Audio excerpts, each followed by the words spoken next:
আল্লাহকে আল্লাহ নামে ডাকবেন। হিন্দুদের 7টা কিতাবে আল্লাহর নাম আল্লাহ, খ্রিস্টানদের সবগুলো বাইবেলে আল্লাহর নাম কি? আল্লাহ, ওয়াল্লাহ, ওয়াল্লাহ, ওয়াল্লাহ, আল্লাহ, আল্লাহ, আল্লাহ। ওরা বানিয়ে নিয়েছে ভগবান, বানিয়ে নিয়েছে হরি হরি, হরি হরি, হরে হরে। কিসের হরে হরে? কে হরি? তোর কিতাবেরটা পড়ো হিন্দু ভাইরা, তোমাদের কিতাবেরটাই পড়ো।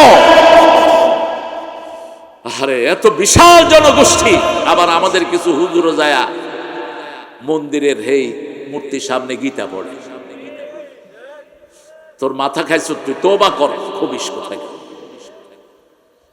রাসূল কোনোদিন কোন মূর্তির সামনে যায়নি। তিনার বয়স যখন 11, তিনার চাচা বললেন চলো মূর্তির সামনে থেকে আমরা একটা তীর নিয়ে আসি ভাগ্য পরীক্ষার জন্য। তিনি রওনা হলেন।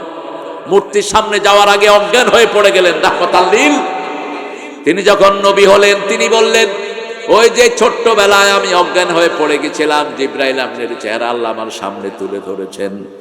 রাসূল বলতেন আমি কোনোদিন জীবনে মূর্তির সামনে যাইনি। মা খাদিজাতুল কুবরা বলতেন আমিও যাইনি। আবু বকর বলতেন আমিও যাইনি। ওমর ফারুক বলতেন যারা এই সমস্ত মূর্তির সামনে যায়, যাওয়া নিষেধ। যেখানে মূর্তি রাখা হয় সেখানে যাবেন না, গেলে যে কোনো সময় গজব নাজিল হতে পারে, ওটা গজবের জায়গা হয়ে থাকে। এজন্য সব মূর্তি আমাদের ভেঙে ফেলতে হবে। ঠিক তবে ঠিক।